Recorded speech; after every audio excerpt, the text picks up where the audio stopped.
محمد الرسول اللہ صلی اللہ علیہ وسلم نے اعلان فرمایا کہ غزوہ ہونا ہے، اسلام پر حالات آئے ہیں اور ان حالات کے مقابلہ کے لیے آج ضرورت پڑی ہے کہ مدینہ کے انصار و مہاجرین، غریب و مالدار، مرد و عورت جتنے مسلمان ہیں وہ تمام کے تمام حصہ لیں گے اور حصہ لے کر کے اپنی جنت بنائیں گے، اپنی عاقبت سنواریں گے۔ اللہ اکبر کبیرہ۔ حضرات صحابہ نے بھرپور حصہ لیا، حضرات صحابہ نے مثال قائم فرما دی۔ آپ کو یاد ہوگا سیدنا ابو بکر صدیق رضی اللہ تعالیٰ عنہ نے اپنے گھر کے تمام ساز و سامان کو اللہ تعالیٰ کے جناب محمد الرسول اللہ صلی اللہ علیہ وسلم اللہ کے حبیب کی خدمت میں پیش کر دیا۔ جب اللہ کے حبیب نے پوچھا کہ ابو بکر تم نے گھر میں کیا چھوڑا ہے، کہا اے اللہ کے حبیب گھر میں اللہ کو اور اس کے رسول کو چھوڑا ہوں۔ حضرت عمر بن خطاب سے آقا صلی اللہ علیہ وسلم پوچھتے ہیں کہ عمر کیا لائے ہو، کہا کہ یا رسول اللہ گھر کے ساز و سامان جتنا سرمایہ تھا دو حصہ کیا، آدھا گھر میں رکھا ہے اور آدھا اللہ اس کے رسول کی خدمت میں پیش کیا ہے۔ یہ جذبہ تھا حضرات صحابہ کا۔ سنیے ایک چھوٹا سا واقعہ سنا رہا ہوں اور اس واقعے کو اپنے دل میں جگہ دیجیے اور یاد رکھیے گا۔ ایک صحابی رسول ہیں، پاؤں سے معذور ہیں، ہاتھ سے معذور ہیں، نہایت مفلس ہیں، بہت مجبور ہیں۔ ان کا نام ابو عقیل ہے۔ اللہ اکبر کبیرہ۔ نبی کریم صلی اللہ علیہ وسلم کی صدائے رحمت ان کے کان میں پہنچتی ہے۔ حضرت ابو عقیل رسی لیتے ہیں اور مدینے کے باغ میں پہنچتے ہیں۔ کہا سبوں نے اپنے گھر کے پورے ساز و سامان کو اللہ کے حبیب صلی اللہ علیہ وسلم کی خدمت میں پیش کر دیا ہے۔ ابو بکر نے پورا گھرانہ لوٹا دیا، عمر نے اپنے پورے گھر کے ساز و سامان کا آدھا حصہ دے دیا ہے، حضرت عبد الرحمن ابن عوف نے اتنا دیا، حضرت عثمان ذی النورین نے اتنا دیا۔ ہمارے پاس تو کچھ بھی نہیں ہے، گھر کے اندر نہ جو ہے نہ کھجور ہے، نہ شام کے لیے کھانے کا کوئی بندوبست ہے۔ گھر کے اندر سے رسی لیتے ہیں اور نکل جاتے ہیں۔ باغ کے اندر یہودی کا ایک باغ ہے، اس باغ میں پہنچتے ہیں اور باغ کے مالک یہودی سے کہتے ہیں اے فلاں ابن فلاں آج مجھے ضرورت ہے مزدوری کی، بتاؤ مجھے کوئی کام دو تاکہ میں مزدوری کر لوں۔ یہودی دیکھتا ہے اور مسکراتا ہے، کہتا ہے اے ابو عقیل تمہارے پاس نہ تو صحیح سالم جسم ہے، نہ ہاتھ ہے، نہ پاؤں ہے، تم میرے باغ میں کام کیسے کرو گے؟ ذرا غور سے سنیے حضرات صحابہ کا ایمان دیکھیے، ایمانی جذبہ دیکھیے۔ اللہ اکبر۔ حضرت ابو عقیل فرماتے ہیں کام بتاؤ، ابو عقیل کر کے دے گا۔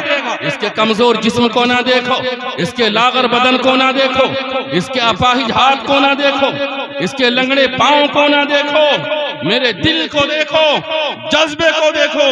پانی پٹانا ہے میں پانی پٹا دوں گا۔ کہا کہ ہاں یہ لو ڈول، یہ لو رسی اور جتنے کھجور کے پیڑ ہیں ان تمام میں تمہیں پانی ڈالنا ہے۔ کہا کہ لاؤ یہ کام میں کر دوں گا۔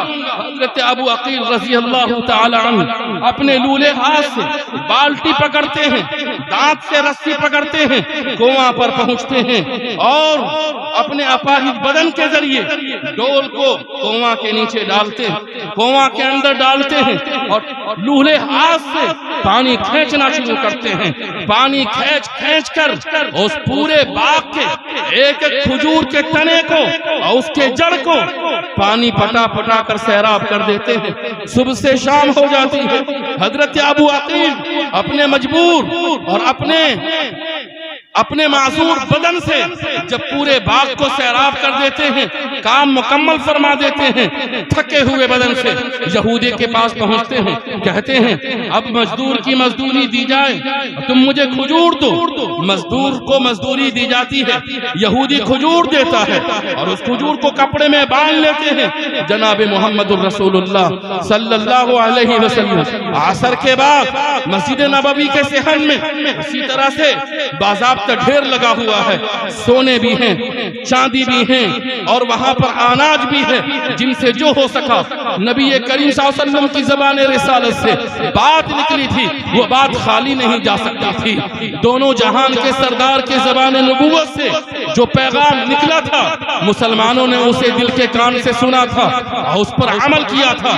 ابو عقیل جاتے ہیں، راستے میں کچھ لوگ حضرت ابو عقیل کا مذاق اڑاتے ہیں، کہتے ہیں وہاں فلاں نے یہ دے دیا، فلاں نے یہ دے دی، ابو بکر نے پورا گھرانہ دے دیا، عمر نے آدھا خزانہ لٹا دیا، عمر حضرت عبد الرحمن ابن عوف نے اتنا سونا دیا ہے، حضرت عثمان ذی النورین نے اتنے اونٹ پر لدے ہوئے ساز و سامان اللہ تعالیٰ کی خدمت میں پیش کر دیا ہے۔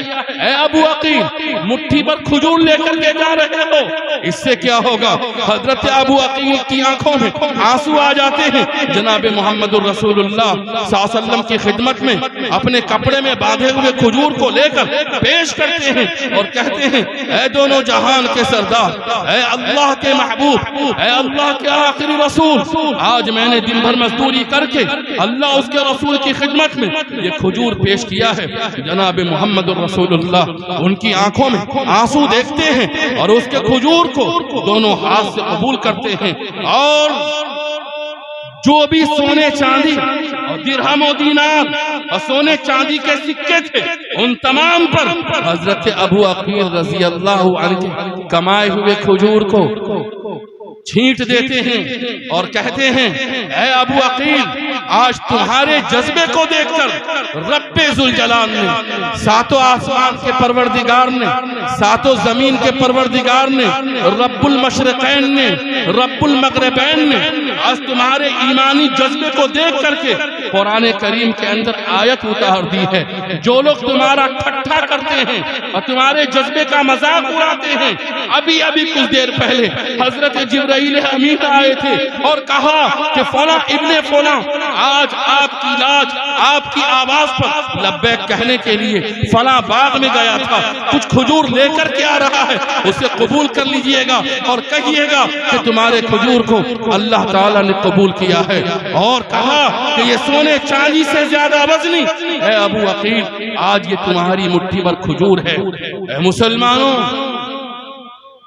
چندے آپ صلی اللہ علیہ وسلم نے بھی فرمائے ہیں، دین کا سارا کام، دین کا سارا نظام، یہ بڑے بڑے مدرسے جو دارالعلوم دیوبند کی شکل میں ہیں، ندوۃ العلماء کی شکل میں ہیں، مظاہر علوم کی شکل میں ہیں، جو مسجد رشید کی شکل میں ہیں، یہ جتنے دین کے قلعے ہیں، یہ سب آپ کے چندوں سے، آپ کے ہدیے سے، آپ کے تبرعات سے، آپ کے سونے چاندی اور روپے سے اللہ تعالیٰ نے 1450 سالوں سے دین کے نظام کو چلایا ہے۔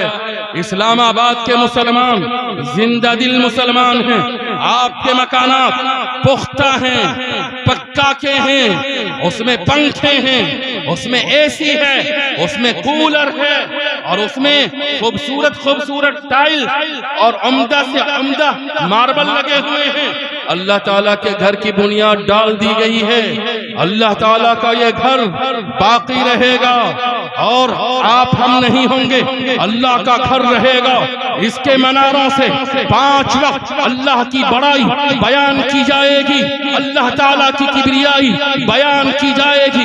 اے مسلمانوں، تم اپنے قبرستان میں، اپنی آرام گاہ میں آرام سے لیٹے رہو گے، مگر تمہارے پیسوں سے اللہ تعالیٰ کا یہ گھر جو بنا ہوا رہے گا، یہ مسجد کے منارے جو کھڑے رہیں گے، یہ اللہ تعالیٰ کی مسجد کے اوپر گنبد جو بنا ہوا رہے گا، اس کا ثواب تمہیں ملتا رہے گا۔ اس لیے ہر